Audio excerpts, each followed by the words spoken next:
Who to pay, John Simpson or Alijah Vera-Tucker? That is the question we discuss. Boy Green Daily on a Saturday starts now. I'm going to lose my gosh darn bananas. Boy Green Daily starts now. Zoinks! Boy Green Daily, Boy Green Daily, Boy Green Daily. Let's go!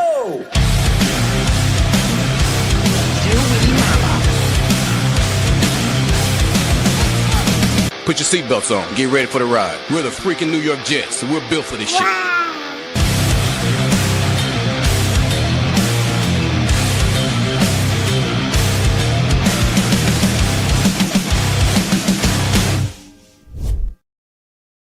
What's going on, everybody? I'm Paul Ashton Jr., a.k.a. Boy Green. I'm the New York Jets digital reporter for Heavy.com. Welcome to Boy Green Daily, a daily New York Jets video show, also available wherever you get your podcast. First off, my number one Austrian Jet fan merch wear continues. He's got a Boy Green Coffee Club shirt from the Gator video. Zoinks! Very nice. So thank you for the fit, number one Austrian Jet fan. I will continue to wear your gear. And with how much gear you sent, I'm going to be wearing gear for the rest of my life. So shout out to the number one Austrian Jets fan. All right, we'll have another detour to do in just a second. But first, let's bring in our special guest as he joins us every Saturday here on the show. It is a Hop on Pop Saturday here on Boy Green Daily. Pop? Hey now. Good morning, Coffee Club. Wow, Pop, you and your team worked quick to acquire the Joe Tippmann hat there, I see. That's right. Team Tippmann. Okay, there you go. Just the tip. Just the tip. Just the tip. Tip of the What if toe. that's all you have? Well, yeah, there's just no way to put it back on there. All right, before we go any further on John Simpson, Alijah Vera-Tucker, and all that jazz, Pop, I receive, in life, constructive criticism is an important piece of life. Being able to listen to someone that has something to say, I would know nothing about that. Any individual in my life that would have any of that sort of criticism to share. But you receive this criticism, and you're supposed to, okay, you receive it, you reserve it, and you sort of let it marinate. And Pop, I received a criticism of the show yesterday, of Boy Green Daily. And the show's not perfect. There could be issues. Let's throw this up on the screen. I want to highlight here WNY Dirt. Okay. This was a comment on yesterday's show with Bob Lederer. Especially in the summer, you could talk about NFL news, not just the Jets. It's okay. Nobody wants to see a list of the greatest Jets. You look bored, and it's kind of sad. Talk about something else. I'm not watching this. Well, first off, WNY Dirt, I want to thank you so much for feeling so passionate about what you had to say that you clicked pause apparently on the video so you didn't have to watch any of it, but to comment this comment that checks notes on a New York Jets show, checks notes again, I was talking too much New York Jets. I see. Papa, there's been some speculation that perhaps this could also be the guy that hates the Zariah Luna wows. That has not been confirmed. Thoughts? Yeah. So I'm actually going to quote somebody. Actually, I own a autographed piece of paraphernalia from this gentleman. I have not received it yet, Boy Green. I've only been waiting 5 years. But anyways, on an ESPN show, Get Up, this gentleman, Paul Finnegan, was talking about Dabu Sweeney and talking Paul about Feinbaum, maybe? Yeah, there you go. I don't care. Okay. It's a moron. If I mispronounce WNY Dirt, I'm not worried. It's WNY Dirt. Hey, don't try and church it up, son. But anyways, and so someone later asked Dabu about that, and he goes, "You don't worry about criticism from people you wouldn't seek advice from." So we wouldn't be calling WNY Dirtay and asking for his advice. Therefore, when provided, I've got 2 words for him. Suck it. Okay. There you are. So WNY Dirt, I did actually give you a very long and thoughtful response to this comment that you shared it on the show. As a matter of fact, this Boy Green Daily show has been going on for a couple of years. My YouTube channel turns 5 years old in September. I've been doing the Jet Zone, which is an audio-only version of this show, for the last 10 plus years. I mean, it goes back even further than that. And for a brief period, I brought in a co-host. He shall remain unnamed, and we talked about NFL stuff. Like, ooh, yeah, we can talk Jets, but let's talk some NFL stuff. And I acquiesced to those demands. Said, sure, okay, I guess I like the NFL, but all right, I didn't really want to. I wanted to sort of keep it Jets because it's a Jet show. But I talked NFL, and people complained. Said, whoa, hey, I clicked on for Jets. This is NFL. Why do I care about the NFC North? That doesn't make any sense. With zero ties to the Jets. Talk more Jets, pal. And I heard that. And when me and the co-host at the time broke up, I rededicated the show to exclusively Jets all the time. And so now we've gone full circle again. Want to go back to that NFL stuff? So I guess you can't win. I guess Can is the long you? and short. Is it possible to blow up his profile picture? Blow up his profile picture. See, Sure. Let's see what I can do there. from a Yeah. distance, it looks like he's doing some carnal action on a cat. Well, I don't know if that is true. I'm not sure if I'm allowed to blow that up on the profile picture there, but So salute to WNY Dirt. Thank you for sending that in. We appreciate that. All right, Pop. Wanted to give a special shout out to WNY Dirte, as it's pronounced, in Guatemala somewhere, perhaps. But let's get to it here.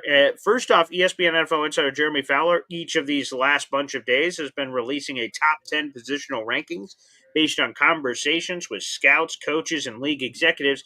And today you could see the schedule, so you know what positions are supposed to have articles on them on a day-to-day basis. There's a schedule out. And I saw that interior offensive linemen were going to be today. I'm like, wonderful. A few Jets might have a chance to crack this list. John Simpson, Alijah Vera-Tucker, the Jets' two starters. Maybe they're going to make it into the top 10. At worst, maybe honorable mention. I have sad news to report. They didn't. Neither player made it in the top 10. Neither player made it an honorable mention. However, both were in the quote-unquote others receiving votes category to make the list. So that is certainly progress. And so there's not a lot to talk about from that perspective outside of at least they're sort of in the conversation, which is good to see. So the other conversation to have is whether or not these guys, who are both in contract years here in 2025, should be paid, when they should be paid, etc. And I have one piece of video footage to get to. The combination of Badlands, Joe Capros, and Connor Rogers recently discussed this. Here's a quick clip. Do the Jets extend John Simpson in season? I'm going to say yes. I'm going to say yes because of the style of player he is and because I think the affordability will be a little easier to sort than AVT. I feel like something's clicked for him at this stage of his career. I think he's a tone setter on the offensive line for the style of football this regime is going to want to play. And I just feel like the contract mechanics are a little more straightforward with him. And if he starts off the season playing like he did last season, I could see the Jets being like, let's do this now before his price goes up $4, $5, $6 million a year. And him as a guy who was almost out of the league being like, I'll take the 3 years right now. Right. Done. So I'm going to say yes. All right, there you go. That is the combination of Joe Caporoso and Connor Rogers on Badlands talking about whether or not John Simpson should be an in-season extension candidate. Here are just the raw numbers. Papa Simpson is 27 years of age. He'll turn 28 next month. Alijah Vera-Tucker is 26. He turned 26 last month, so he is a few years younger than John Simpson. What is your immediate reaction or thought in your brain when asked, Simpson AVT, what do you do with him? Yeah, so if it's a complicated answer. So my response is if I could only keep one, then I would keep with the spirit of what Aaron Glenn has said and keep the homegrown, right?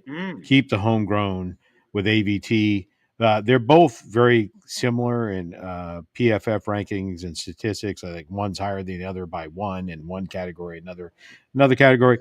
So and they're both right in that, right outside the top 15. I think they're the top 15 to 20, which is not a bad place to be to have both players stack up there. If you do your calculation, beep boop beep, right? There's roughly 64 starting guards in the NFL, and that you have two players that are inside the top 20. That's a pretty good place to be. So if I could only keep one, it would be AVT on that premise. The flip side of that is he's going to be more expensive, in my opinion, and that's That's the down. So salary cap wise, he may be harder to keep in the fold. Um, and really, what I think is, and this is kind of John Simpson really is that player that the previous regime kind of got like an Okafor, if you know what I'm saying, like someone that was kind of he was on the fringes. And so the previous shout out to the previous leadership team that they brought him in and reaped good benefits from, right? You could say a lot about the past GM and head coach, but they made some good opportunities both in free agency and in the draft. They didn't get good results with it, but they brought some good players in. So I think John Simpson, I would get him under contract. I would get them both under contract. I think that Jets have room. I don't think that AVT would do that at this point. I would think he's probably gonna like, I'm good. I'll see you at the end of the year with my dump truck. Boop, boop, boop. But I think you get John Simpson now, and I think you do it. You do a 3 or 4 year deal for like 50 million, right? Get the bright lights in front of his face. You put 50 million, that puts him around 12 million a year. I think that's a neighborhood that he's shopping around in. Maybe 11 to 12 million dollars a year. I think that's a neighborhood. And if you get him signed, I get him signed. The only reason I wouldn't keep both is AVT might price himself out. Yeah. So this is difficult because let's break him down. John Simpson is older. I just mentioned that. John Simpson, again, is 27 years of age, but he's going to turn 28 before the season. Alijah Vera-Tucker is true 26. He turned 26 last month. Simpson, over the last 2 years, has appeared in all 34 games. He is 34 for 34. ABT has never played in 17 games in his entire career once. John Simpson's already done it twice in back-to-back years, so he's a healthier guy. That's bonus points for the Simpson Club. Obviously, the youth, the full 2 years younger, that's a plus for AVT. It's that part is a little bit complicated. And again, we could debate whether or not you believe some of these numbers. So shout out to Michael Mania of Jets X Factor, who says John Simpson had a case to be the best left guard in football this past season. As a pass protector, Simpson allowed a pressure rate of 3.4% per next gen stats. That was the lowest rate among qualified left guards. And as a run blocker, Simpson's earned a run blocking grade of 83.9 at Pro Football Focus, which was the best among qualified left guards in that specific category as well, both as a run protector and pass protector. So it seems like his ceiling's higher. And I wonder, the video we played from Joe Caporoso, he said is kind of the story of it, that Simpson was drafted, as a mid-round choice. He was mediocre, whatever, goes to the Ravens, finally clicks. He doesn't stay because Baltimore has their own plans with other offensive linemen, so the Jets get him, and he shows that lightning struck in the same place twice, that he was a really good player for a second year in a row. And now perhaps the Jets offer him, hey, you were almost out of the league a couple years ago, man, but now we gave you an opportunity. You're here. Here's some financial security. Get that in-season deal done a la John Franklin Myers a couple years ago and lock him in from that perspective. And maybe he doesn't have the same desires of reaching free agency in the way that, to your point, you sort of indicated, that maybe AVT would, hitting free agency at 26 years old. Yeah, absolutely. And the other part with overpaying is, how much are you going to pay your offensive line? That's kind of the. But I would tell you that all run blocking stats from the past few years from the Jets, you have to take that with, that's mainly to one of your favorite words. They're fugazi, right? We never ran the freaking ball, right? So he did do well against the run. And he only allowed 3 sacks last year.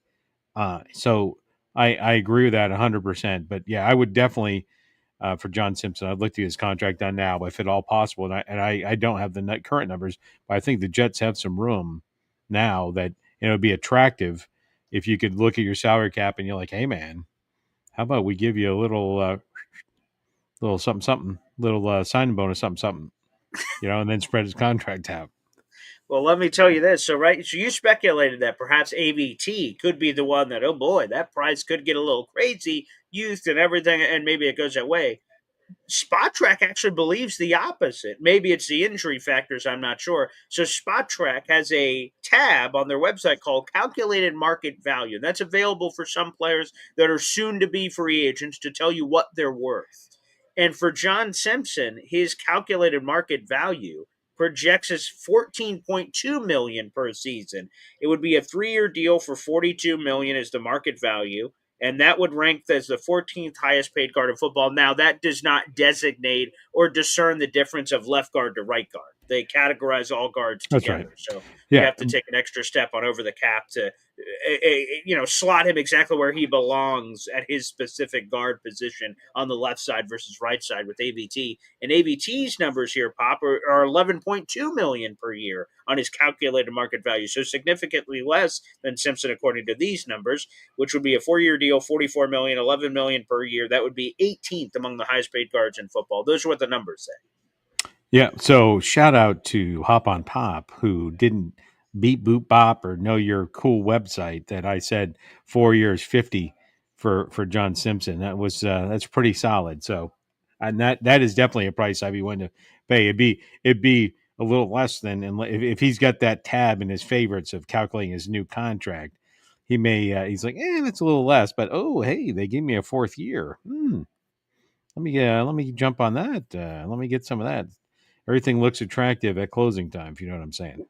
That's true, but let me ask you this, right? So John Simpson, we just mentioned that he is one more time. He is 27 years of age, turns 28. Wouldn't he want the lesser year because he would get one more chance to dip his toes back in the water at 31, 32, as opposed to 33, 34?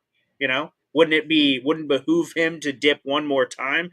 Or is it just the financial security of saying, you know what, I'm not even thinking that far out. It's just getting the money now. Yeah, I would say the average, his 4-year deal is in excess of the average career of a player. So Sure. I think you got to show me, and I'll take the money now.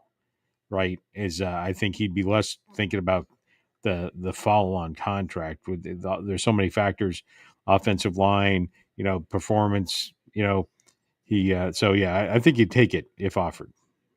Yeah, I love this comment from Dave Briga. John Simpson is the more physical player, whereas Tucker appears to be a finesse player. And that would be, if I had to shove people into categories, that's what I would say. The thing I love about John Simpson is there is a nastiness there. There's a physicality. There's an intensity that is infectious to the rest of his teammates. And I think that's part of the reason why the Jets brought him in, because you saw that on tape.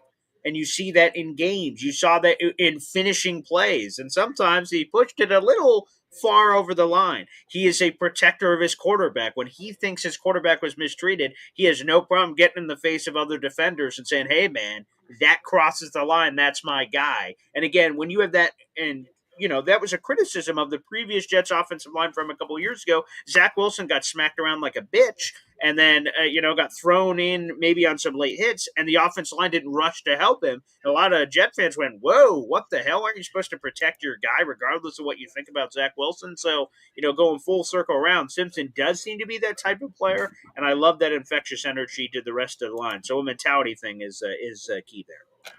Yeah, he reminds me of Eric Williams. Ooh, okay. Right, the little throwback. Someone, like an offensive tackle for the Dallas Cowboys that would have been in the NFL if he wasn't young, drunk, and stupid, and wrapped his car on the highway and almost died. Right, which cost him some years. But he was just a mean, nasty son of a bitch. And if you thought twice about, and that's back when quarterbacks got beat around like a redheaded stepchild. Those hits, that's when real football was played. And if he thought that you stepped out your toe over the line against anybody that was the quarterback of the Dallas Cowboys, he'd rip your head off. He'd rip your helmet off, and your head would be inside of it. So there you go. Dave Briga saying Eric Williams, great player from the Philly area. I didn't know that. So shout out to Dave Briga. Thank you for bringing that to the table. To sort of put a button on this conversation, I say this in the same way of the April's draft.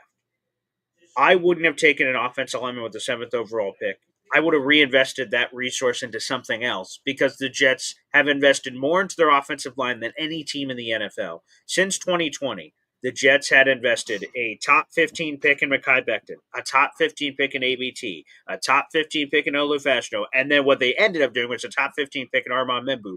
4 top 15 picks since 2020 seemed like overkill. It seems like other teams in the NFL are finding guards in the 3rd round, 4th round, 5th round, unique trade, free agency. Not everyone was investing at that level, and as a matter of fact, it is literally a record that no other team had invested that much in their offensive line over that same span of time in the NFL. So I wouldn't have done it. But if you are going to overindulge at a position, why wouldn't it be the offensive line that has a direct tie to everyone else on the roster? It protects the quarterback. It opens up the run game. It does all these things. So to go long story short, back to this potential decision, if the Jets are going to pay both, and maybe it's an overpay of like what you're investing in the offensive line, the ramifications of that still seem a net positive to me as opposed to overpaying a safety or a this position or that position. It seems like the offensive line can have wide-ranging ripple effects in a positive way if you overindulge by finding a way to pay both. And that's where I'm sort of leaning. I'd rather pay both. But the popular thing on social media right now, Pop, seems to be gun to your head, pick one of these guys, let the other one go and replace him in the draft in the mid rounds. That's what people are saying in the social media streets of what they'd prefer. Yeah, and to your point, they've invested in a lot of the offensive line, and I'll tell you that's money in the bank, right? Offensive lines. There, you can go over the top in one area with your first round draft picks, and I'll give an example. And I thought about it, and like, this is a horrific. This is how pathetic. This is a team that makes the Jets look better. And this team used their first round draft pick 4 out of 5 years on a wide receiver. I know who you're talking about already. On a wide receiver. Like, yes. And when I name the first 4 of them, you're going to go, who? What? Huh? Let me see how many I could get off the top of my head. All right. So this is the Detroit Lions. Okay. And we are going starting in 2003.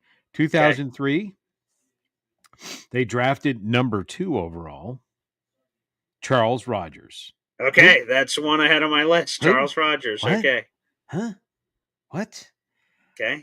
In 2003, Charles Rogers. In 2004, 2004, Hook'em Horns, the only player that's got a penalty for being leapt over, for being vaulted over after scoring a touchdown, which is probably one of the stupidest penalties ever in the NFL.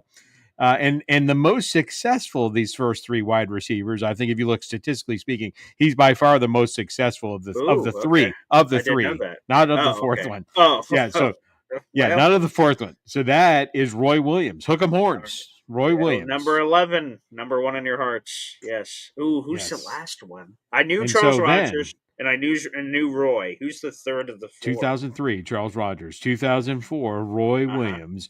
2005, drafted number 10 overall in the first round, Mike Williams. Oh, I knew that. By far, I think, I haven't looked up the stats. I'm not going to do it right now. But pathetic, right? Roy Williams is the shining star of that group, and then they after that success, they skipped a year of drafting wide receivers number 1, and then Georgia Tech. Then they drafted the most valuable wide receiver ever in the history of the Detroit Lions, Hall of Famer. Yeah, Hall of Famer. You know him, number 1 in your programs, Megatron.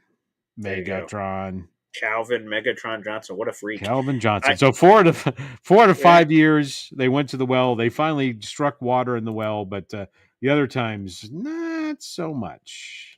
Still can't believe that.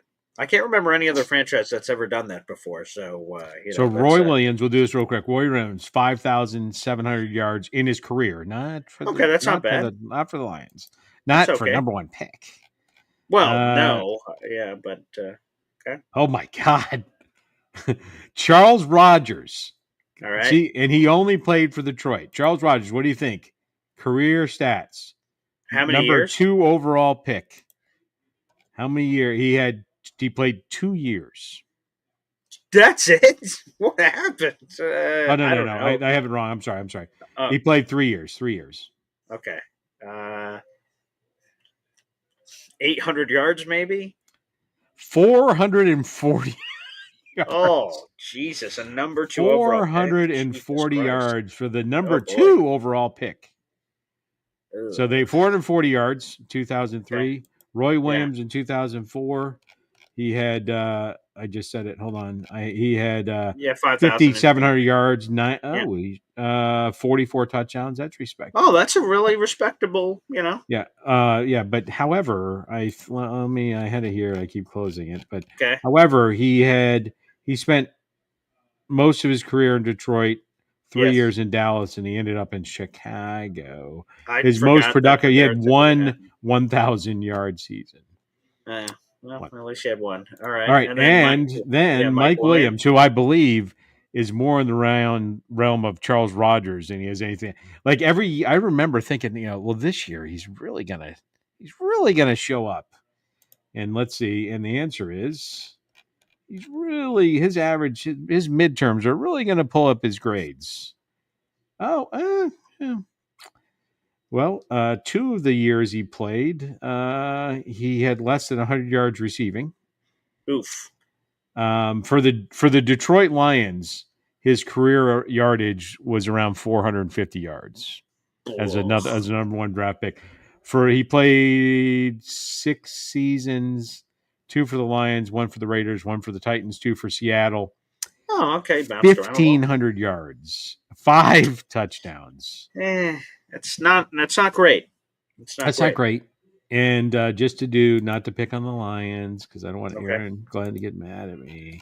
Sure, and then if you take all of them, you add up all their yardage, you multiply it by 10. I may be exaggerating somewhat. Oh, no, I'm not. You add up all the yardage, you multiply by 10, and you get Megatron.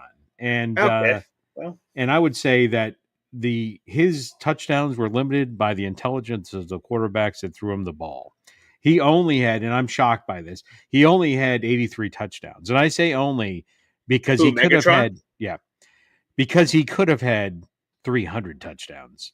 Sure. If I was within 30 yards of the end zone, I'm like, hey, Megatron, how about you just go back there? And I don't care how many people. You're going to high point that ball. I saw him catch it numerous times with 3 people. Like, we have 3 people covering you. And he caught it by a wide margin, and he scored the touchdown. So the fact that he had several single-digit touchdown years was pretty amazing. But anyways, and he got one taken away. That was a Lions-Bears season opener. I remember he caught it could have been a game-winning touchdown, and he caught it and went to the ground and crawled like a bear. But when he went to the ground, the ball hit, and they said, that was even before process of the catch. But even on that one, they went. Yeah, like he put the ball down. Yeah, that was right. But he did it as part of what he was doing. But they said, "Sorry, pal." So right? Anywho. No, right. He put it down too soon. I think they changed one of the rules because of that. Yeah, so that's pathetic. So there's a bad example of overdrafting. I don't think the Jets have gone the other way. They've invested in the future. They do need to move, and they know the salary cap and their plans better than me. But I would sign John Simpson sooner rather than later with some of the extra money we have. Well, let's see if we could do it. And also other extension-eligible players include Sauce and Gert. We'll see if anything chives over there. Pop, you've started a new tradition with your NFL/Jets trivia game. So before we go to the phone lines, let's hit the trivia music here. All right, there we go. All right. Correct. Hello. Hello. Yep, I got you now. Yep. I said, if you get it correct, I will buy you one of these hats. If you come anywhere near correct on this. Anywhere near correct? What is that? Anywhere near correct. Let's be specific here. It's a top 5 list again, right? Yeah. So what's anywhere near correct? Yeah. If you get 3 of the top 5 in this area. If I shoot 60%, if I'm Greg Zuerlein, if I make 60% of my field goals, I win. Okay. Yeah, nice. And there'll be a few bonus I'll throw bonus questions in to see if you can really raise up your average. Okay. All right. All right. Let's, Here we go. Hey, there's number one Austrian Jets fan. Salute. Oh yeah. Let me highlight him real quick. There he is. Shout out again. I'm wearing the gear, so thank you, Austrian. Got the Boy Green Coffee Club gear. Thank you for the merch, and I will continue to wear it every day until I run out. So Yeah, and thank you, Austrian Jets fan, for not buying him his normal size of medium. Yes, thank you. The 2XL seemed a little over the top, but thank you anyway. Yes. Anyway, hey now, here we go. All right, the top 5 we're going to talk about today, and we're going to go a little bit to the bottom couple, but the top 5, the winningest head coaches in the history of the New York Football Jets. The winningest head coaches for the New York Football Jets. We're going to go 1 through 5. 1 through 5. Okay. I've got, and you hate people that have questions for games, but is there a minimum threshold for any No of minimum it? threshold. No minimum threshold. Oh, well, that's going to cause a little bit of, okay. We'll play the game. And I'll tell you that there's only one person in the top 5 that you would say you would question. So that you would say, well, whatever. All right, so let's go. Let's stop the squealing. Okay. All right. You want to warm up? We can go with the bottom 3 if that would make you feel better. You want to try the bottom 3? No. I'll just we'll unload wherever we unload. I won't try to. You don't have to get them in order. Thank God, because I didn't plan on it. Bill Parcells. Number 1. Okay. Ding. 29-19, 604 winning percentage. That's very nice. Okay. All right. Oh, well, this guy's got to be in there somewhere. Weeb Eubank. Are you looking at something? I'm looking at nothing. He's the Super Bowl winning coach of the Jets. Pretty important. Yeah. So he is number 5. Number 5. Ding. Okay, glad he made it in the top 5. Good for him. No, I'm not looking at anything. He's a Super Bowl winning coach. I should probably know who that guy is. And Bill Parcells is he's a Hall of Famer. And so is Weeb Eubank for them. Yeah, this thing is it just has the order wrong, so I had to correct it. In the list I have generated by artificial intelligence. Oh, okay. Oh, God. Well, hopefully this is right. Somehow they thought that 481 was higher than a number that's lower. So. Oh, it could have been percentage versus the wins. That could have been a. No, that's not it. Anyways, he was 71 wins, 77 losses. And you have to be super old school to have 6 ties in your record. That's true. All right, let me see here.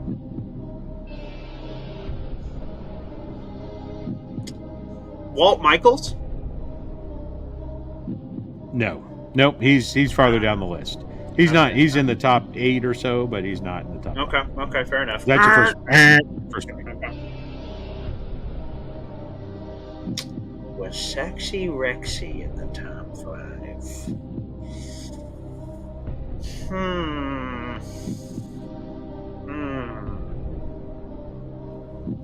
Ooh, okay, wait. Let me see. What were the years on?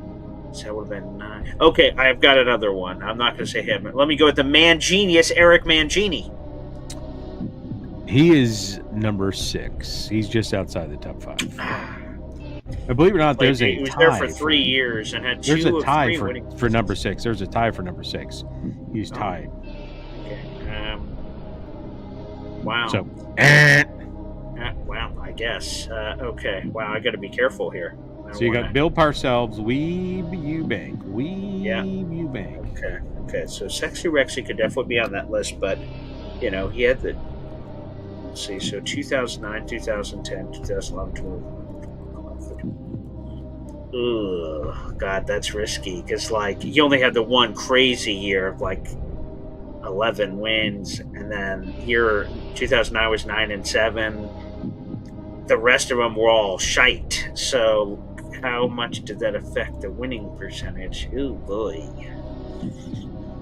Oh boy. Okay, come on, Paul. Let's see. Well, I know it's not Rich Kotite. I know that for certain. No, not Pete Carroll. No. Well, Bill Belichick, I guess technically that would be what's the winning percentage on that one? Oh my God, the Notre Dame guy. What did Lou Holtz? When did he skip out of town? What was that record? Hmm. Hmm.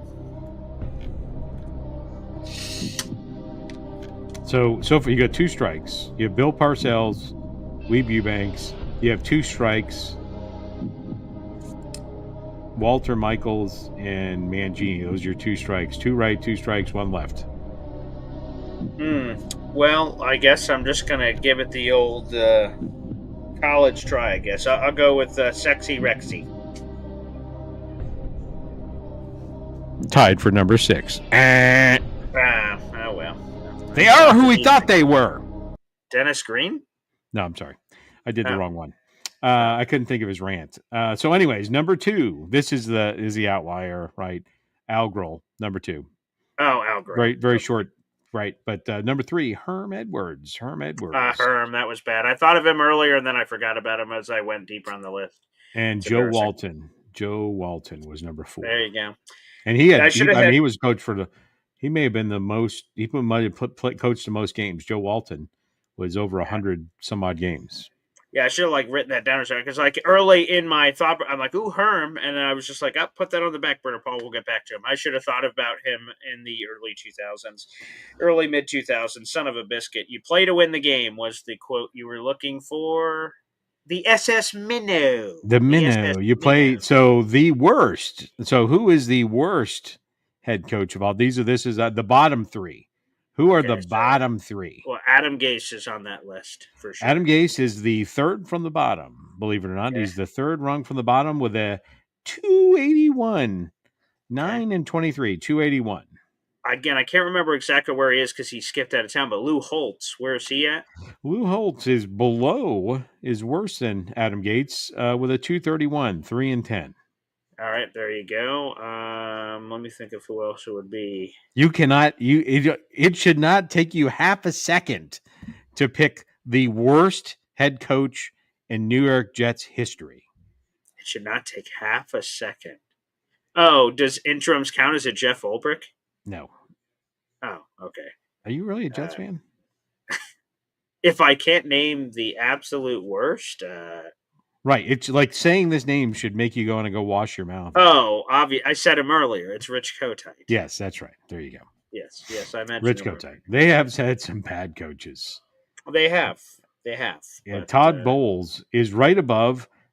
Yeah, in the bottom 5 is Charlie Winner. Winner is in the bottom 5. Just for the that's record. one I did not have on the bingo card. Charlie Okay. Winner. Pete Carroll's in the bottom 6. Yeah, so we got some champions. Man, if I would have said Herm like I had it in my head, I would have won a hat. Nah, that's too bad. Oh, well. By the way, I've got to do one other thing before we go to the phone lines. Yes, of course. I want to do a shout out to the original F Around and Find Out manager. This guy was a manager in Major League Baseball. He passed away this year.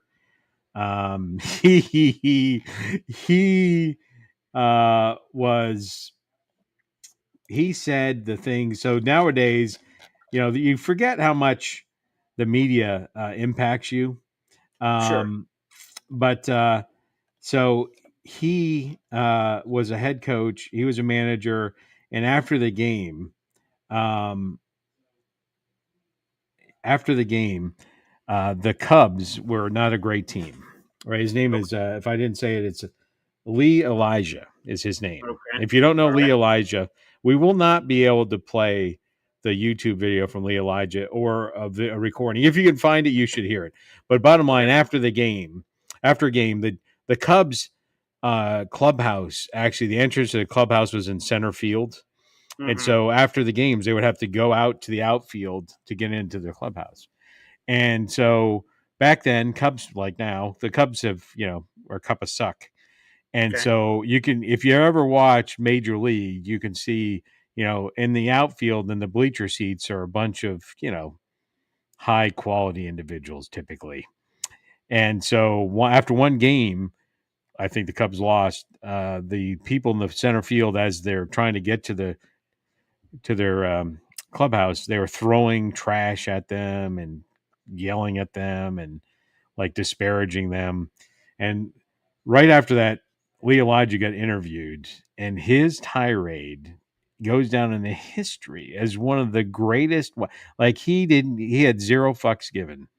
And what he said is, most people. So back then, the Cubs did not have, they didn't have lights. So every game was a day game because they're so shitty a stadium that they couldn't have any night games. Okay. And he's like, you know what? 85% of the people in the world are at work when we play our games. The other 15% are out there in center field, those people, those bums that don't have a job. And he said it. Jesus. He said it with about his word distribution. His every other word was fuck during this tirade. And classic. So if you can find a video recording, it is worth listening to the unbleeped version. And he did not get fired after today. You get fired. Like you can talk about the owner, you can talk about the players, you can talk about the other players. You can't talk about the fans, and he just let them have it. So you should really listen to it if you get a chance. I love that. Before we get to the phone lines, we got some memberships being gifted, Pop, here on the channel.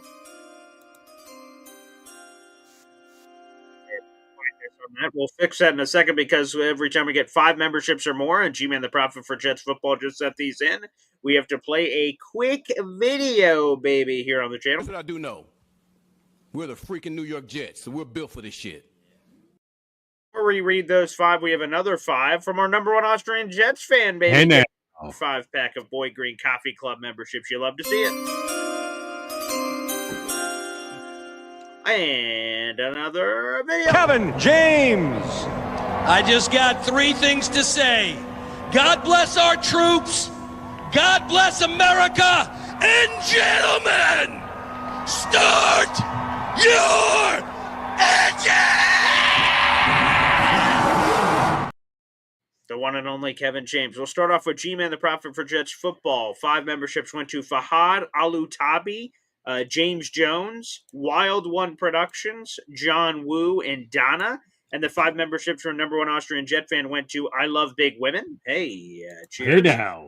G-Man the Prophet for Jets Football just received a membership from Austria, and that's cool how that worked out. Frank Vecchione, JT, Cap 10 Condor, all receiving Boy Green Coffee Club memberships. Jared B., our moderator, is in the comment section, and he dropped the Discord link. If you are a member to the Boy Green Coffee Club, you get access to Discord, so make sure you take full advantage of it. And we've added this to your guys' respective totals for our raffle tickets. So, guys, we have a very unique contest happening this month, so a quick plug on that, Pop, before we get to the phone lines. This is going to be an absolutely special moment for the show and everything else. I'm really excited for it. It's going to be great. And it is our big Boy Green Woody Tailgate Spectacular, which I'll throw up on the screen here so you guys can see it. We're giving away 2 tickets to Jets Cowboys, Section 228A. That's sitting with the rest of us. 2 tailgate tickets, all food catered by Chef Kevin Gilbert, and 2 Jets Cowboys commemorative T-shirts. All that and more. All you have to do is subscribe to this channel and submit a $20 raffle ticket. You can do that via PayPal or Venmo, or just like G-Man, the Prophet for Jets Football, and number 1 Austrian Jet fan, you can spend $20 on the YouTube channel. That's another way to get a raffle ticket. That's good throughout the rest of the month of July, so keep sending in those raffle tickets for our biggest contest ever, and then we'll reveal the winner in August. It's a $600 value. You're spending $20 for a chance at $600. And again, I keep bringing up this big-ass Jets helmet over here behind me. I spent it on that same sort of contest. It was a helmet that's worth a couple $100.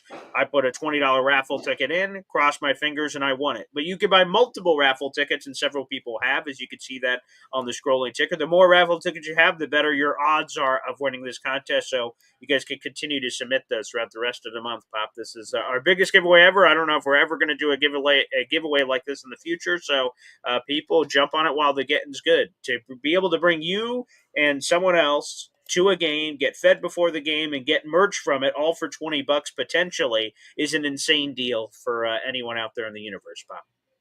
Yeah, it's phenomenal. It's an opportunity to come and hang with the coffee club. It's going to be amazing. We're going to do some cornholio. We're going to have some live music at the tailgate. Some phenomenal food. It's going to be in the honor of your sister. Amazing. All right. And Pop, I've forgotten about this, so make sure you text me about this after. So the other day, I think it was last week when you joined the show, you had to go, you had to get off after your time, and I think the show continued. Chef Kevin Gilbert tried to call into the show with you on it because he wanted to work with you to add an item for you to the menu. So I have failed miserably and not following through on Chef Kev's request of connecting you guys. So you just got to remind me after if you can, and we will get you on the menu. Chef Kevin Gilbert likes to sort of therapist analyze the things that you like, and then he'll work it in his brain to come up with something for the tailgate. So you are the last person he's doing this for, Pop. So no pressure. Oh, sounds interesting. I actually have a few ideas. Ooh, It would be in spirit with some of the things we've done on the show over the years. So it'd interesting. be interesting. And I don't know if it's in his wheelhouse, but I think Oh, there's something there. So that's not a okay. Well, challenge. That's not a it challenge. felt like it. But It is not. That is not a challenge. That is. It is a unique thing that'd be great for the tailgate. So my gut is jam sandwich. Just two pieces of bread just jammed together. That's it. yeah, That's there it. you go. There you go. Jam sandwich. Could be. We'll see. We'll connect those dots coming up in a little bit. But the phone lines are open next. We'll have them on for a little bit. We'll take your calls after this. Boy Green, daily, Green daily, Green daily. Talking Jets football, man. Boy Green daily, Green daily, Green daily. New York Jets Football Club. Offense, defense, special teams, watch Jets football with Boy Green. Jets, Jets. Let's go. Let's go. The phone lines are open. That is the pin comment on youtube.com/boygreen25. If you'd like to call into the show, now is the time to do so. We have 200 people in the room. Like the video, hit subscribe here on the channel to have an opportunity to win all kinds of prizes. We do monthly giveaways literally every month, and we want you guys to have an opportunity. The best way to have an opportunity is subscribe to the channel so you never miss one of these live conversations that takes place on the channel. If you're watching on Facebook or Twitter, you have to hop on over to YouTube to be able to call into the show. So feel free to take advantage of that. And Pop, I just sent you over Chef Kevin Gilbert's information. So as soon as the show is over, or at your earliest convenience, if you could text him and say who you are, he is expecting you to reach out. So feel free to do that. And then the dots will be connected ahead of our event, which, believe it or not, is less than 3 months away. Hey now. Hey, right before we take one quick call, I promise to Yes. let people know we are going to do something. An Yes, official please. announcement will come out next week, but here's the precursor, the prelude, the preamble, the preconceived notion. We are going to do starting next week, the information will be out there. We are going to do a 50-50 raffle. So if you're not familiar with the 50-50 raffle, people will put in money, and at the tailgate, we'll be drawing the winner of the 50-50 raffle. And the 50-50 raffle is not to raise money for Hop on Pop's monster thing. We're going to take the 50-50 raffle, and it will be for the Wounded Warriors. So any money that you have will be put in there. We'll draw the winner at the tailgate. 50% of the proceeds from the raffle will go to you, the winner, and the other 50% will go to the Wounded Warriors. So we'll keep that separate from the normal money that Boy Green does for his other raffles. And we'll put that information out next week. But there's going to be a 50-50 raffle opportunity to win some money, and the entire proceeds that do not go to the winner will be donated to the Wounded Warrior, and we'll share that information, the exact amount. But we'll do the winner and the payout at the tailgate, 50-50 raffle for the Wounded Warriors. Yeah, so just to add a few points to that, it's awesome.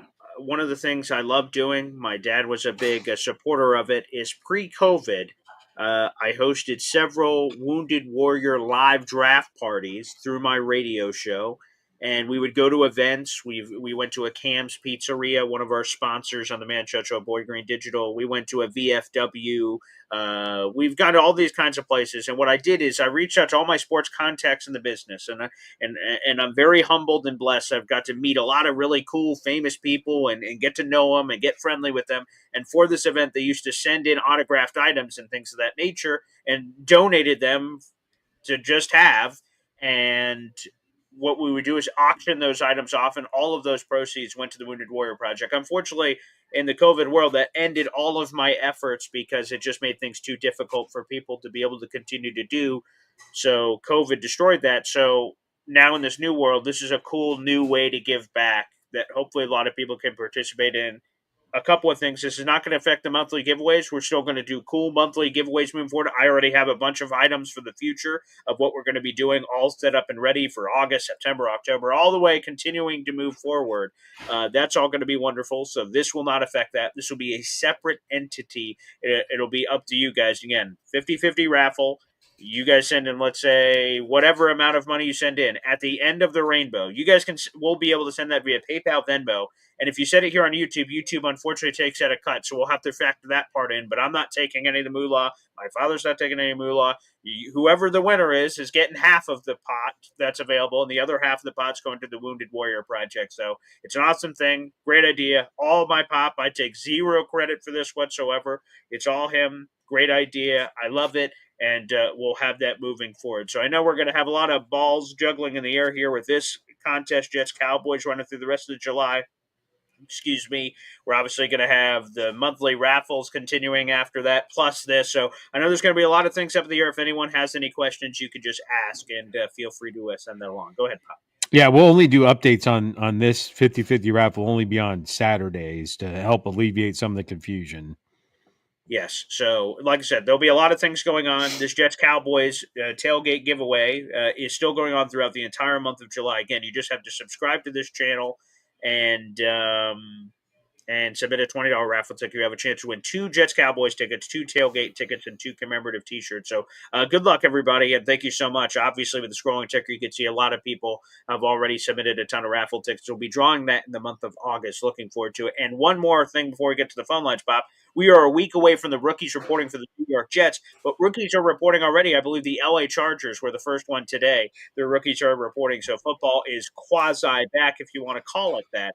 Again, we're a week from today is when the Jets rookies report as well. All right, let's go to the phone lines. Ricky New York Live has joined us. What's up, Ricky? Hey, how you doing, Paul? How you doing, Pop?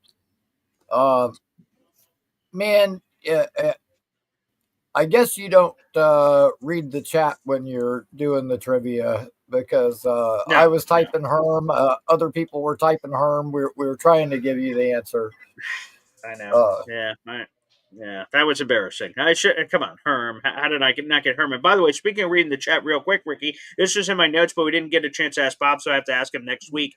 When we brought up the topic yesterday of which Jets could be Hall of Famers or should be, a name that I had thought about, but I didn't put on my list that you put in, I'm like, oh my God, I have to put him on, is John Abraham, of course. How is this guy not in the bleeping Pro Football Hall of Fame? So he, for whatever reason, maybe it's because we were Klecko people or whatever, that we've championed a lot of Jets to get into the Hall of Fame. There's not been enough championing happening for John Abraham, who's a friggin' beast. So I hope one day that wrong can be corrected. Yeah, and I mean, maybe some people weren't thinking about him because, he didn't spend his entire career here. Sure. Like idiots, we let him get away. He went to Atlanta. But, dude, I mean, I remember, like, in what probably should have been, like, the twilight of his career when he was in, like, Arizona, and then just all of a sudden he blows up and has, like, a 5-sack game or something. Right. And dude, that was a guy that when he got hot, he could take over a game. He could completely change the outcome of a game. And one of my favorite players to watch. And I will just say this, like, I hate that he left, but in the same breath, one of the picks we got from the John Abraham trade was Nick Mangold, who's one of our favorite centers of all time. So that future first-round pick led to him. So a lot of conflicting emotions here because Abraham was awesome, and forever as Jet fans were like, who was the last guy to give us a double-digit sack season? We had to talk about that for like 10-plus years until we finally got someone else to jump on that train. So conflicting emotions there, but I hope he gets it. He may be the only NFL player who's in the top 15 in sacks all time that's not in the Hall of Fame. Right. He's got like 134 and a half or something off the top of my head. I can't Yeah, remember. and if you go through the list, I just pulled it up. You go through Okay. the list of people: Bruce Smith, Reggie Wayne, Kevin Green, Julius Peppers, Michael Strahan, DeMarcus Ware. You go through this list of players, Hall of Famer, and you're Hall like, of Famer, Hall of Famer. right? And then even after him, where he lands at number 13 on the list, after him is Lawrence Taylor. You might have heard Hall of of Fame. him, Yeah. right? So it's very interesting. And then so it's very I don't know what's interesting. going on there. Very odd, but I'll have to bring on Rich because Rich Samini he's a good historian. Kind of that obviously covered John when he was here. He's been covering the Jets since the '80s, so he'd be a good one to ask like why he has it. I think there was he did some interview semi recently where he had John Abraham on his podcast, but I'd love to sort of explore that further with Rich. I'll try to do that before. Yeah, I would say 80% of the people in the top 20 in the history of it with sacks are in the Hall of Fame, and he's the highest one on the list, I think, that's on it. So. And I don't even remember him being close, like being among he's on the doorstep of almost getting in the Hall of Fame. Like, I don't even remember him being there, so that's very bizarre. I'll have to look more into that. Yeah, and listen, I remember it's been a few years ago now, but me, because basically everything I do, I overdo. So I look up, I'm like, who the hell are these Hall of Fame voters anyway? And it's the beat writers from all the teams. Sure. So I got on social media and I looked up every one of them that I could find, that had any kind of social media. And I started messaging them. And I'm like, if you want to put in somebody else over a player who was the best pulling center ever, who blocked for 1,000-yard rusher every single year of his entire career, I just want you to tell me why.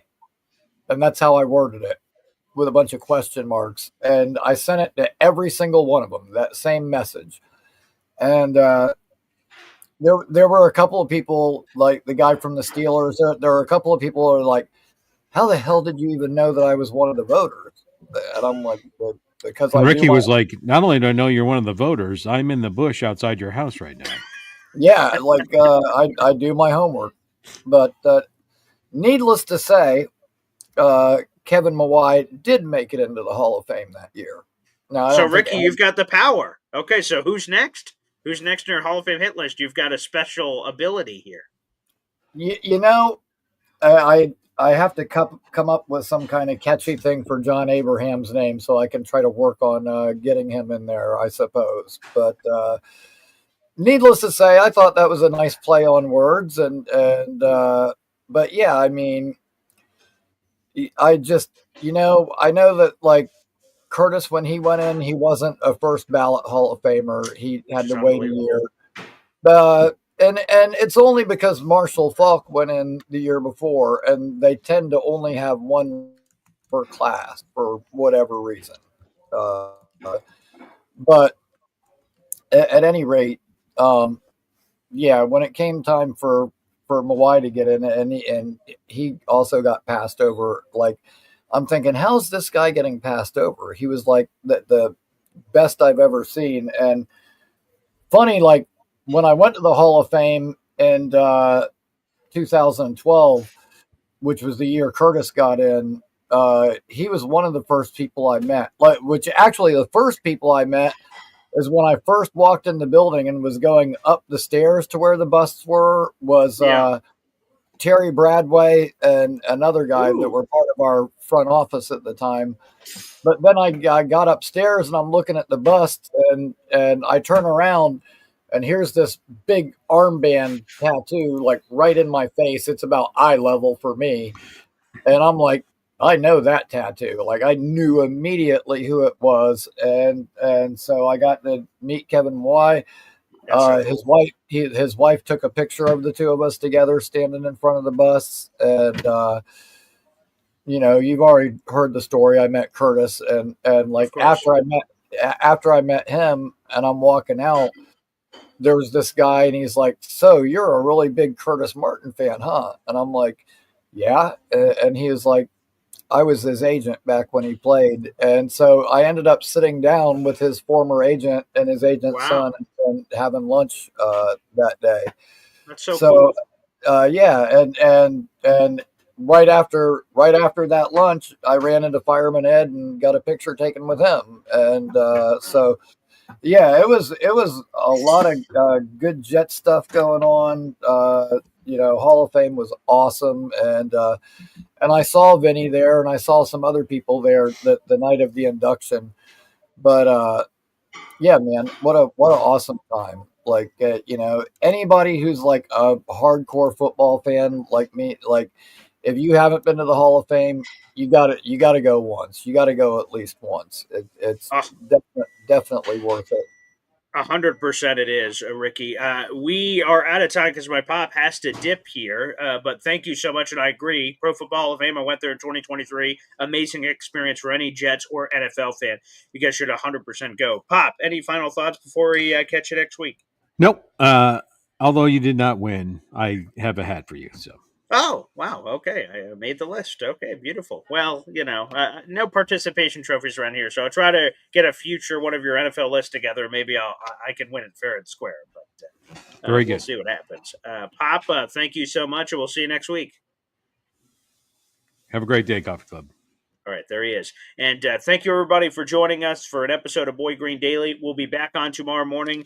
Let me double check here. I'm pretty sure we still have Lombardo off, and he is. Lombardo's on vacation, so we will have no Matt Lombardo NFL Insider tomorrow, but he will be back the following week, and that is when training camp officially arrives. Thanks, everybody, for tuning in. Like the video, hit subscribe. That's a free way to contribute. We'll see you tomorrow morning.